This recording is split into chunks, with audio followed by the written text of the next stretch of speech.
You asked Allah to change your life, and now you're wondering why everything around you is collapsing. Let me tell you something. Sometimes when you're holding on to the wrong things, Allah has to let them fall so your hands are finally free to receive what's meant for you. The pain wasn't to break you, it was to interrupt the version of you that wasn't meant to survive this next chapter. You didn't even notice it happening at first. You were changing quietly, not into the person Allah created you to be, but into someone shaped by fear, by wounds, by people who only loved you when you stayed small. You became quieter, not out of peace, but because you were afraid your voice would push them away. You stayed, not because your heart was full, but because you were scared no one else would understand your emptiness. You kept giving chances, not because they deserved them, but because you didn't want to be alone again.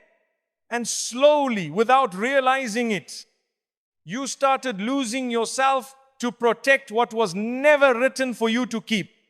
You kept praying for peace, but every day your chest felt tighter. You kept asking Allah for ease, but you were clinging to people and paths that were never safe for your soul. You asked for love, but you were confusing attachment with purpose and survival with destiny. So Allah, in His mercy, let it hurt, not to break you, not to punish you, but to interrupt you, to stop the version of you that was being built by pain instead of purity, to stop the version of you that would have collapsed in the next season because it wasn't built on truth. He let the heartbreak hit. He let the door shut. He let the silence grow heavy because He knew if He didn't allow it to hurt that deeply, you would have kept walking straight into something that looked like love but was quietly killing your soul. You would have settled into a life that seemed okay but would have made you forget why you were even created. You would have kept chasing a future that felt familiar but was never meant for the real you Allah was preparing. So the pain came, hard, uninvited, all at once. And you thought it meant Allah had turned away. But no, it was the opposite. He was turning you back toward yourself, back toward Him, back toward the path where your soul could breathe again.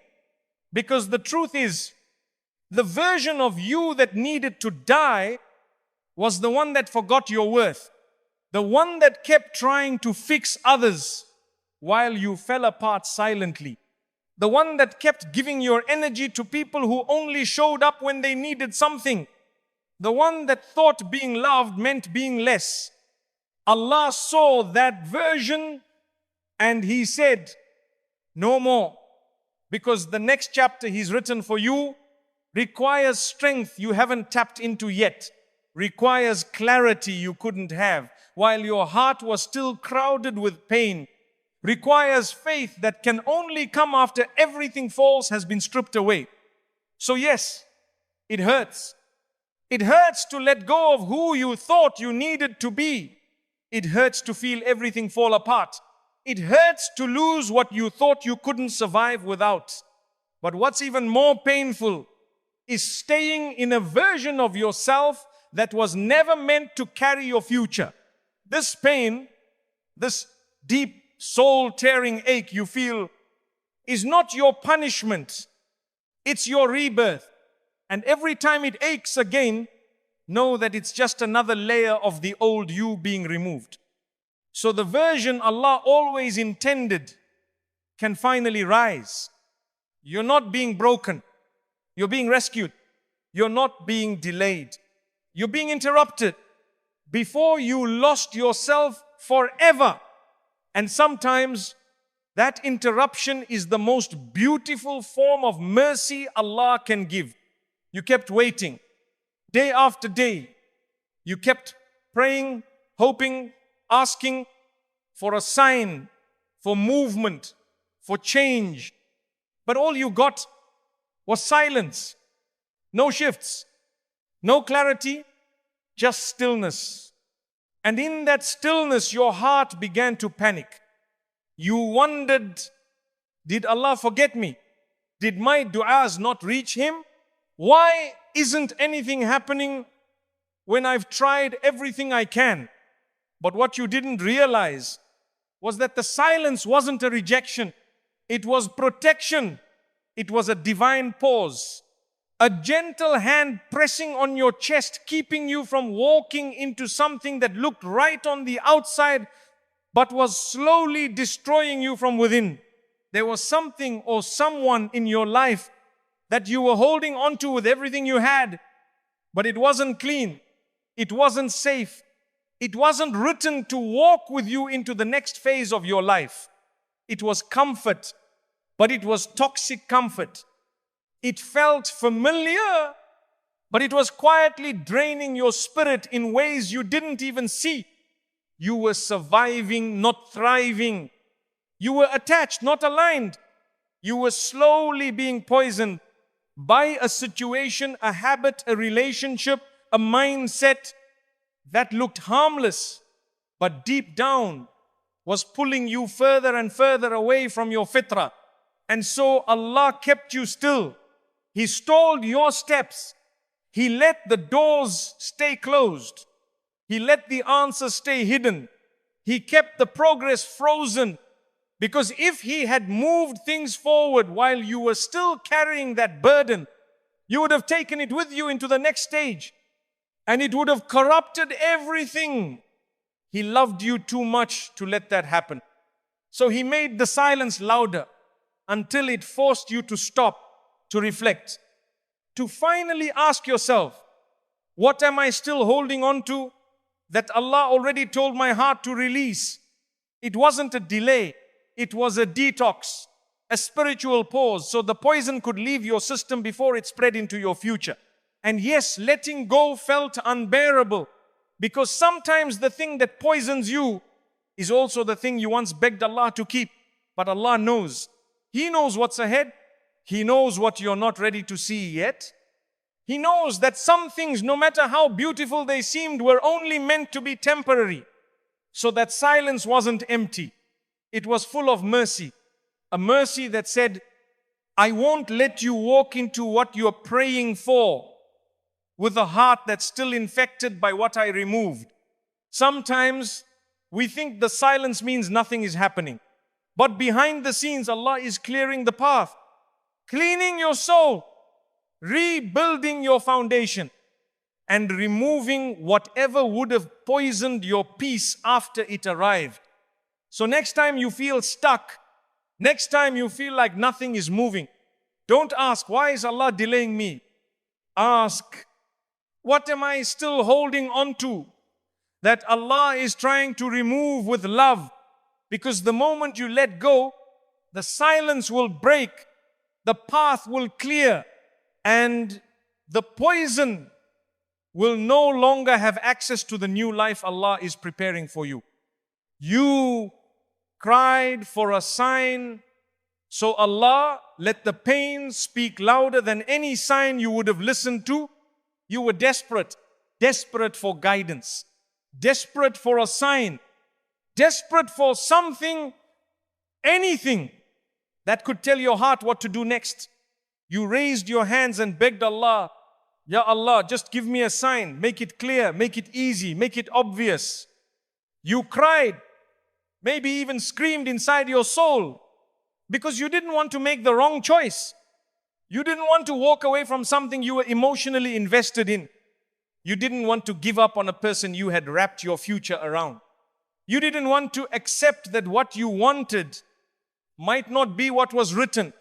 So you cried for a sign, but here's the truth. Most people won't say, Allah did send you signs, subtle ones, quiet ones, moments your heart felt uneasy, conversations that didn't sit right, doors that didn't open no matter how hard you knocked, people whose words sounded sweet, but whose actions kept cutting you quietly, a version of love that felt more like walking on glass than walking toward peace. But you kept saying, maybe I'm overthinking, Maybe it's just a test. Maybe I'm supposed to stay. So Allah, in His infinite mercy, sent you a sign you couldn't ignore. A sign so loud, so raw, so soul-shaking, that it would pierce through the noise of your justifications.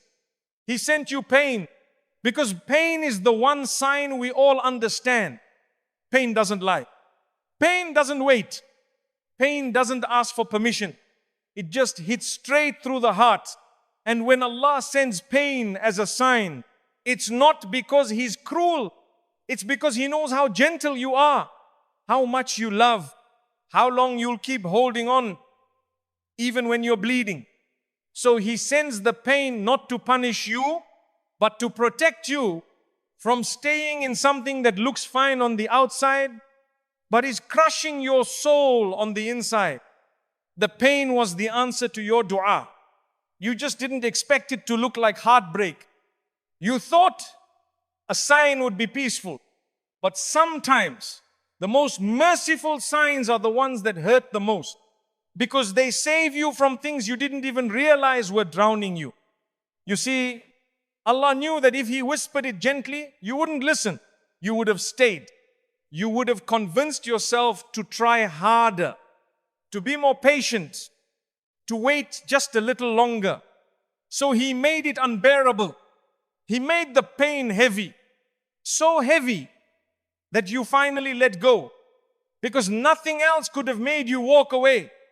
And yes, it broke you, but it also woke you. It brought you back to your knees. It made you return to the one who never left. And it showed you that your heart doesn't belong in the hands of creation. It belongs with the Creator. So the next time you find yourself saying, Ya Allah, show me a sign, know that sometimes the sign will be peace, but sometimes the sign will be pain. Not to hurt you, but to answer you, to free you, to realign you with the life that was always written, just waiting for you to release what you were never meant to keep. Because sometimes the loudest sign is the one that breaks you just enough to rebuild you. What you called loyalty to them was actually a form of self-abandonment Allah couldn't let continue. You thought you were being loyal. You told yourself, I'm just being patient. I'm being understanding. I'm standing by them like I'm supposed to. You wore your silence like a badge of honor, letting them speak over your truth, letting them rewrite your worth with their moods, letting them leave and return and leave again. And each time you welcome them like they never left, because you called it loyalty. But deep down, if you were honest with yourself, you weren't protecting them. You were abandoning yourself. You were loyal to people who weren't loyal to your peace, to moments that didn't protect your heart, to connections that made you question your value more than they reminded you of your purpose. And slowly you stopped showing up for yourself because you were too busy showing up for people who only clapped when you were useful but disappeared when you were in need. You silenced your boundaries. You hid your hurt. You tolerated the small cuts because they didn't mean it. Because maybe I'm too sensitive. Because this is just how relationships are. No, this wasn't love. This wasn't loyalty. This was slow spiritual erosion. It was self